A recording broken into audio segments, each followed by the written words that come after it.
Hello friends, welcome to study Pathshala. तो दोस्तों, आज के इस वीडियो में हम डिस्कस करेंगे 14 जुलाई के मोस्ट इंपॉर्टेंट करेंट अफेयर्स को। अगर आप इस वीडियो की पीडीएफ फाइल चाहते हैं तो आप हमारे टेलीग्राम चैनल को ज्वाइन कर लीजिए। वहां पर आपको डेली पीडीएफ बिल्कुल मुफ्त उपलब्ध करा जाती है।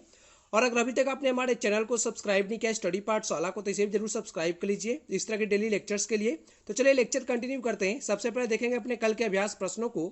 दो प्रश्न पूछे गए थे आपसे।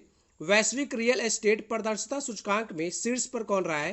तो ये जो सूचकांक है वैश्विक रियल एस्टेट पारदर्शिता सूचकांक, इसमें ब्रिटेन जो है नंबर 1 पे रहा है, याद रखना। दूसरा प्रश्न था हमारा, इनमें से किस देश से ब्रुनई की सीमा लगती है? तो ब्रुनई जो देश है, एक छोटा सा देश है, इसकी सीमा किस देश के साथ लगती है पूछा गया था आपसे। तो ब्रुनई की सीमा जो है सिर्फ मलेशिया के साथ लगती है, याद रखना। चलो यहाँ पर देख लेते हैं मैप में ब्रुनई की लोकेशन। ये देखो, ये हमारा महान भारत। अगर भारत से बंगाल, बे ऑफ बंगाल को क्रॉस करके आएंगे, स्ट्रेट ऑफ मलक्का पड़ता है, यहाँ पे आपको मलेशिया और इंडोनेशिया के बीच में पता होगा।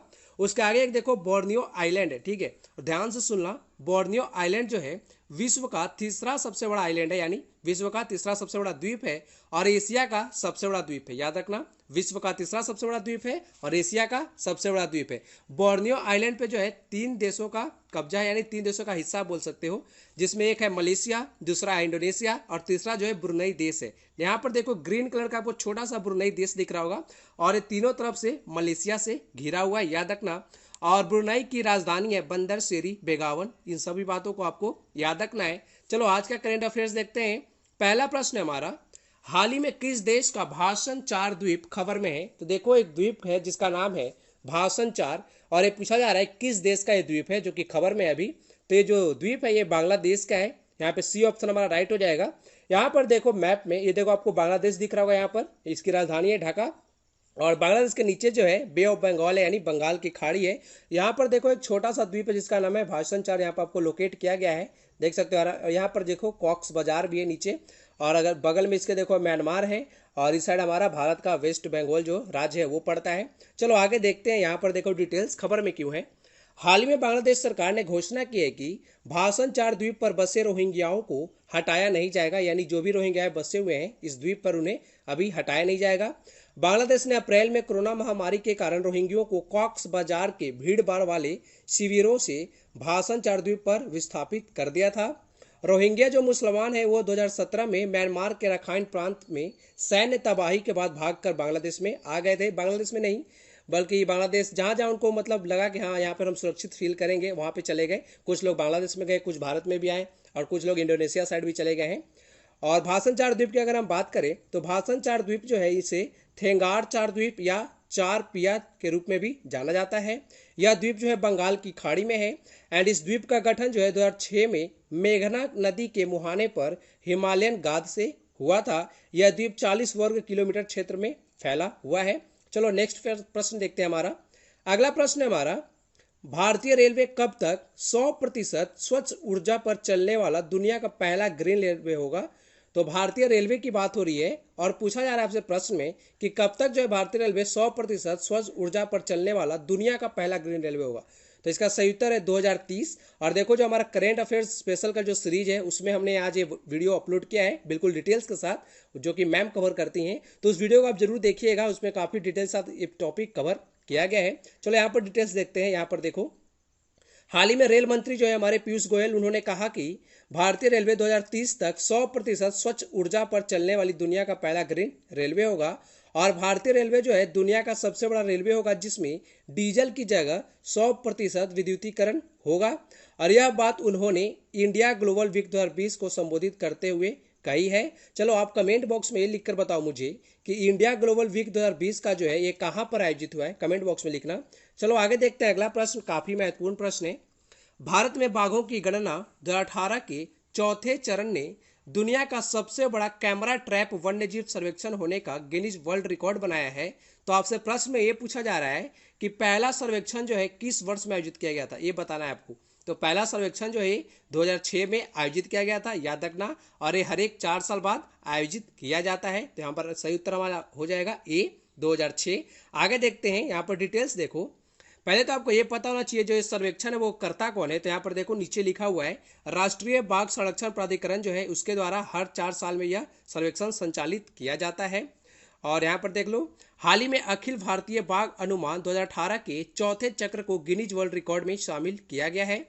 इसे दुनिया के सबसे बड़े कैमरा ट्रैप वन्यजीव सर्वेक्षण के लिए गिनीज वर्ल्ड रिकॉर्ड में शामिल किया गया है। इसी के साथ भारत ने अपने लक्ष्य से 4 साल पहले बाघों की संख्या को दोगुना करने के अपने संकल्प को पूरा कर लिया है। तो देखो, यहाँ पे लक्ष्य रखा गया था कि बाघों की संख्या जो है दोगुना कौन करेगा, मतलब कैसे करना है, वो रखा गया था कि हमें कब तक दोगुना करना है, मतलब जितने भी बाघ अभी है हमारे देश में उनको दोगुना करना है। चलो आप एक कमेंट बॉक्स में ये लिखकर बताओ कि पहला देश ऐसा कौन बना जिसने बाघों की जनसंख्या को दोगुना किया, ये बताना कमेंट बॉक्स में। और यहाँ पर देखो, 2010 में सेंट पीटर्सबर्ग में, जो कि रूस में पड़ता है, वहां पर 2022 तक भारत ने बाघों की संख्या दोगुनी करने का लक्ष्य निर्धारित किया था। इस संकल्प को 2018 में ही हासिल कर लिया गया भारत के द्वारा। 2018 के नवीनतम जनगणना के अनुसार देश में अब अनुमानित 2967 बाघ हैं। एंड इस संख्या के साथ ही भारत वैश्विक बाघों की आबादी के लगभग 75% का घर है। यानी भारत में कितने प्रतिशत बाघ हैं? पूरे विश्व के 75%, याद रखना। और आपसे मैंने प्रश्न क्या पूछा, कौन सा ऐसा पहला देश बना जिन्होंने बाघों की संख्या को दोगुनी की थी? कमेंट बॉक्स में लिखो। चलो आगे देखते हैं। यहाँ पर हमारा अगला प्रश्न है, हाल ही में किस राज्य सरकार ने भारत की पहली ई लोक अदालत का आयोजन किया है? तो किस राज्य में भारत का पहला ई लोक अदालत का आयोजन किया गया है? तो इसका सही उत्तर है छत्तीसगढ़। याद रखना, बी ऑप्शन हमारा राइट है। यहाँ पर देखो डिटेल्स, छत्तीसगढ़ सरकार द्वारा कोविड-19 महामारी के बीच भारत की पहली ई लोक अदालत का आयोजन किया गया है। ई लोक अदालत के तहत ऑनलाइन लाइव सुनवाई वीडियो कॉन्फ्रेंसिंग के जरिए की गई है। ई लोक अदालत का आयोजन जो है उच्च न्यायालय और छत्तीसगढ़ राज्य विधिक सेवा प्राधिकरण द्वारा किया गया। एंड इसका उद्घाटन किसने किया? तो जो भी छत्तीसगढ़ उच्च न्यायालय के मुख्य न्यायाधीश हैं, जिनका नाम है PR रामचंद्र मेनन, उन्होंने इसका उद्घाटन किया है। चलो अगला प्रश्न देखते हैं। प्रश्न है हमारा, किस राज्य में राबड़ी, भाड़वाड़ एवं चारण समुदाय के सदस्यों की पहचान करने के लिए एक 5 सदस्यीय आयोग का गठन किया गया है?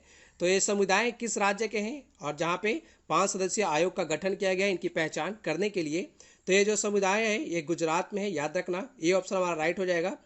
एक्चुअली यहाँ पे प्रश्न में क्या पूछा गया है उस पर ध्यान दो। 5 सदस्यीय आयोग का गठन किस राज्य ने किया है? तो गुजरात यहाँ पे सही उत्तर हो जाएगा हमारा। चलो डिटेल्स में देखेंगे और बारी बारी से इन समुदायों के बारे में भी हम जानेंगे। यहाँ पर देख लो, हाल ही में गुजरात सरकार ने कहा कि राबरी, भाड़वाड़ एवं चारण के सदस्यों की पहचान करने के लिए एक 5 सदस्यीय आयोग का गठन किया जाएगा, जो गुजरात के गिर, बर्दा एवं LH इलाकों में रहते हैं। केंद्र सरकार ने 29 अक्टूबर 1956 की एक अधिसूचना के माध्यम से गुजरात के राबरी, भाड़वाड़ एवं चारण समुदाय के लोगों को अनुसूचित जनजाति का दर्जा दिया है। यहाँ पर देख लो, पहले हम जानते हैं इन समुदायों के बारे में। पहले राबरी के बारे में आप जान लो। राबरी जिन्हें हम रेवाड़ी या देसाई भी कहते हैं, एक घुमुंत चरवाह जनजाति हैं। याद रखना, चरवाहा है ये। और यह जनजाति पूरे उत्तर पश्चिम भारत में फैले हुए हैं। यानी उत्तर पश्चिम जो हमारा राज्य है, मुख्य रूप से जैसे गुजरात हो गया, पंजाब है या राजस्थान है, इन सभी राज्यों में फैले हुए हैं। यह जनजाति अपने पशुओं के साथ मुख्य रूप में से राजस्थान एवं गुजरात के क्षेत्रों में चारे की तलाश में घूमने के बाद वर्ष में एक बार अपने गांव वापस आती है और दूध बेचकर अपना जीवन यापन करती है। यह हिंदू धर्म में विश्वास करते हैं और शिव और शक्ति की पूजा करते हैं। चलो आगे देखते हैं, भारवाड़ के बारे में है। भारवाड़ की अगर हम बात करें तो इसे बाड़ावाड़ा का संशोधित रूप माना जाता है। और गुजराती भाषा में बाड़ा शब्द का अर्थ है भेड़ और वाड़ा का अर्थ है अहाता, यानी भेड़ पालने की जगह। भारवाड़ समुदाय के लोग मूल रूप से गुजरात राज्य में निवास करते हैं और पशुपालन में संलग्न है। याद रखना, संलग्न है। पश्चिमी गुजरात के सौराष्ट्र क्षेत्र में वे 2 अंतर्विवाहित समूहों के रूप में मौजूद है, जिन्हें मोटा भाई और नाना भाई के रूप में नाम से जाना जाता है या रूप में जाना जाता है, ये भी बोल सकते हो। यह जनजाति हिंदू धर्म में विश्वास करती है। आगे जानते हैं चारण समुदाय के बारे में। चारण गुजरात की कम आबादी वाली जनजाति है। इन्हें गढ़वी भी कहा जाता है। याद रखना, चारण समुदाय को क्या कहा जाता है? गढ़वी भी कहा जाता है। और वर्ष 2001 की जनगणना के अनुसार गुजरात के बर्दा, गिर एवं LH क्षेत्रों में चारण की आबादी को अनुसूचित जनजाति के रूप में अधिसूचित किया गया है। ये गुजराती भाषा बोलते हैं और गुजराती लिपि का उपयोग करते हैं। ये लोग शाकाहारी होते हैं और इनका भोजन जो है क्या होता है? मुख्य भोजन अरहर, मूंग एवं मोठ और कभी कभार मौसमी सब्जियों के साथ ज्वार या बाजरे की रोटी भी ये लोग खाते हैं। और ये हिंदू धर्म में विश्वास रखते हैं। यानी जितने भी हमने तीनों समुदायों को डिस्कस किया सारे हिंदू धर्म में विश्वास रखते हैं। चलो आगे देखते हैं। अगला प्रश्न हमारा महत्वपूर्ण दिवस से रिलेटेड पूछा जा रहा है, विश्व मलाला दिवस कब मनाया गया? विश्व मलाला दिवस जो है ये मनाया गया 12 जुलाई को। बी ऑप्शन हमारा राइट हो जाएगा। और मलाला यूसुफजाई के बारे में आपने सुना होगा, सोशल एक्टिविस्ट हैं ये पाकिस्तान की। इनकी पुस्तक का भी नाम एक याद रखो, एक तो है आई एम मलाला करके पुस्तक, और यहाँ पे देखो दूसरी पुस्तक की इमेज लगी हुई है, we are displaced my journey and stories from refugee girls around the world. याद रखना, रेफ्यूजीज के ऊपर ये बुक्स लिखी है इन्होंने। चलो डिटेल्स देखते हैं इनके बारे में हम। तो संयुक्त राष्ट्र ने युवा कार्यकर्ता मलाला यूसुफजाई के योगदान को सम्मानित करने के लिए 12 जुलाई को विश्व मलाला दिवस के रूप में घोषित किया है। मलाला दिवस को दुनिया भर में महिलाओं और बच्चों के अधिकारों का सम्मान करने के लिए मलाला यूसुफजाई के जन्मदिन के दिन यह मनाया जाता है। और पाकिस्तान सरकार द्वारा पहली बार साल 2012 में राष्ट्रीय युवा शांति पुरस्कार से सम्मानित किया गया था। किनकी बात हो रही है यहाँ पर? मलाला यूसुफजाई की बात हो रही है। और वर्ष 2014 में वह 17 साल की उम्र में बाल अधिकारों के लिए अपने प्रयासों के लिए नोबेल शांति पुरस्कार प्राप्त करने वाली सबसे कम उम्र की व्यक्ति बनी है। याद रखना, 2014 में इन्हें नोबेल शांति पुरस्कार दिया गया था, और उसी के साथ नोबेल पुरस्कार पाने वाली सबसे कम उम्र की व्यक्ति है मलाला यूसुफजाई। याद रखना। और 2014 में इन्हें नोबेल शांति पुरस्कार, जो हमारे सोशल एक्टिविस्ट हैं कैलाश सत्यार्थी जी, उनके साथ दिया गया था। संयुक्त राष्ट्र ने 2019 में अंत जारी अपनी समीक्षा रिपोर्ट में मलाला को दशक में दुनिया के सबसे प्रसिद्ध कोशरी घोषित किया था। याद रखना, कोशरी नहीं किशोरी है ये, याद रखना। चलो आगे देखते हैं। 7वां प्रश्न है, हाल ही में किस मंत्रालय द्वारा असीम पोर्टल लॉन्च किया गया है? तो असीम एक पोर्टल लॉन्च किया गया है। पूछा जा रहा है आपसे किस मंत्रालय ने इसे लॉन्च किया है? तो जो हमारा कौशल विकास एवं उद्यमिता मंत्रालय है, यानी डी ऑप्शन यहाँ पर हमारा राइट हो जाएगा, उसी के द्वारा असीम पोर्टल लॉन्च किया गया है। आगे हम असीम के बारे में डिटेल्स देखेंगे। यहाँ पर देखो, यहाँ पर देख सकते हो आप असीम का, पहले तो आप पूरा नाम जान लो। असीम का फुल फॉर्म क्या है? तो इसका फुल फॉर्म है आत्मनिर्भर स्किल्ड एम्प्लॉयर मैपिंग। याद रखना, हिंदी में आत्मनिर्भर कुशल कर्मचारी नियोक्ता मानचित्रण। ध्यान दे सकते हो। भारत सरकार के कौशल विकास एवं उद्यमिता जो मंत्रालय है उसके द्वारा यह पोर्टल लॉन्च किया गया है। असीम पोर्टल जो कि एक मोबाइल ऐप के रूप में भी उपलब्ध है, इसे बेंगलुरु स्थित कंपनी बेटर पैलेस के सहयोग से राष्ट्रीय कौशल विकास निगम यानी नेशनल स्किल डेवलपमेंट कॉरपोरेशन द्वारा विकसित एवं प्रबंधित किया गया है। उद्देश्य क्या है? तो इस पोर्टल का उद्देश्य असीम पोर्टल पर उपलब्ध डेटा का विश्लेषण करके नीति निर्धारण में सहायता प्रदान करना है। और यहीं पे हम जान लेते हैं कौशल विकास एवं उद्यमिता मंत्री कौन है? तो इनका नाम है महेंद्र नाथ पांडे। याद रखना। आगे देखते हैं अगला प्रश्न है, भारतीय वायुसेना को बोइंग अपाचे हेलीकॉप्टरों की आपूर्ति किस देश के द्वारा की गई है? तो बोइंग अपाचे जो हेलीकॉप्टर हैं इसकी आपूर्ति की है अमेरिका ने। याद रखना, डी ऑप्शन यहाँ पे राइट हो जाएगा हमारा। यहाँ पर देख लो डिटेल्स।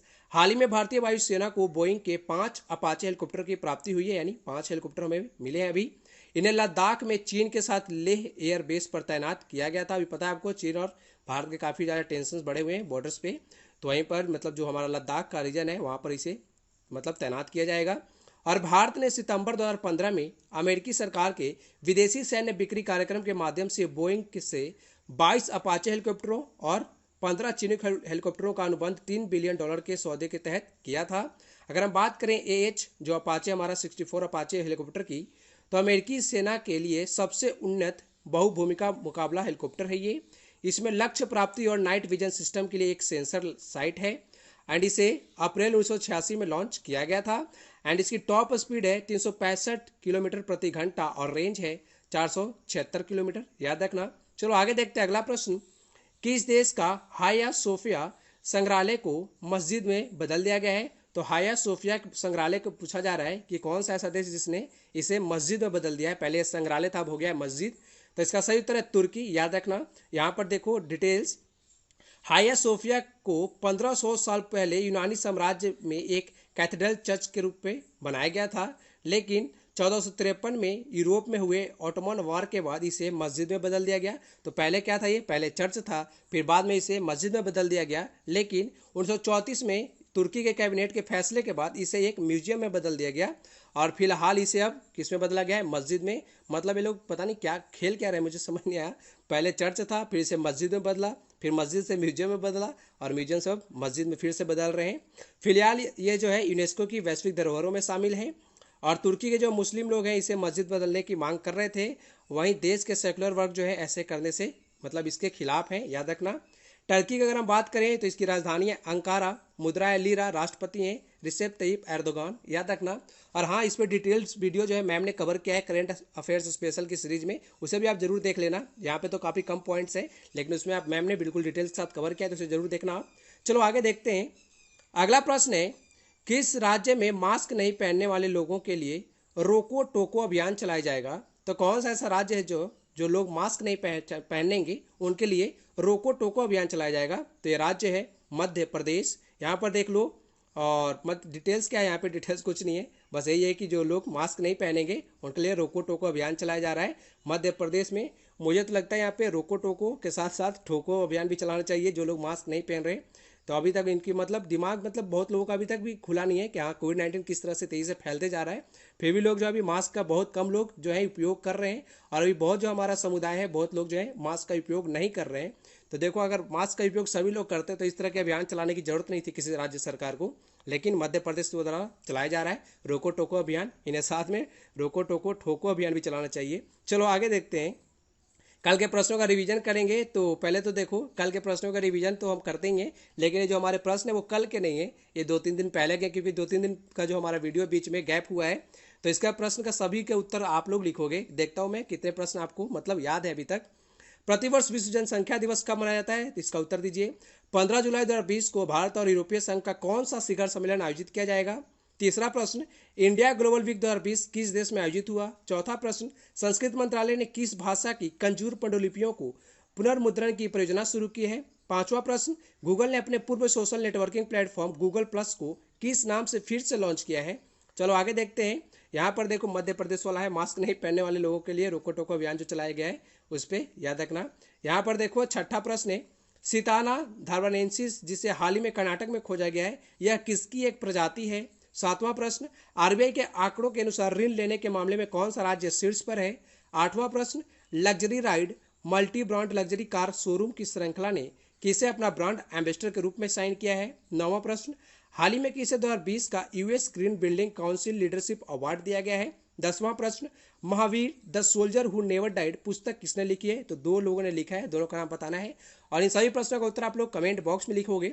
और आज के अभ्यास प्रश्न हमारा देखो, बाउंड्री से रिलेटेड जो हम प्रश्न कवर कर रहे हैं, अभी हम कंट्री पे आ गए, इंडियन स्टेट्स का हमने पहले ही कवर कर लिया है। तो प्रश्न में पूछा जा रहा है, इनमें से किस देश से अफगानिस्तान की सीमा लगती है? जो अफगानिस्तान देश है उसका बताना है कि कौन कौन देशों के साथ अपनी सीमा साझा करता है। आपके ऑप्शन है Tajikistan, Turkmenistan, Uzbekistan, D option है हमारा उपयुक्त सभी। तो इस प्रश्न का उत्तर जरूर लिखना कमेंट बॉक्स में। आज का लेक्चर हम यहीं पे समाप्त करते हैं। अगर आपको वीडियो अच्छा लगे तो वीडियो को लाइक करिए, चैनल को सब्सक्राइब करिए, और हाँ, साथ ही में हमारे जो सीरीज चल रहे हैं जीरो से जीनियस क्विज, और एक मैम ने स्टार्ट किया है करेंट अफेयर्स स्पेशल नाम का सीरीज, इन दोनों के वीडियोस काफ़ी महत्वपूर्ण है, काफ़ी अच्छे अच्छे प्रश्न और काफ़ी अच्छे डिटेल्स के साथ हम कवर कर रहे हैं, तो इसे जरूर देखिए। So thank you for watching video, thank you so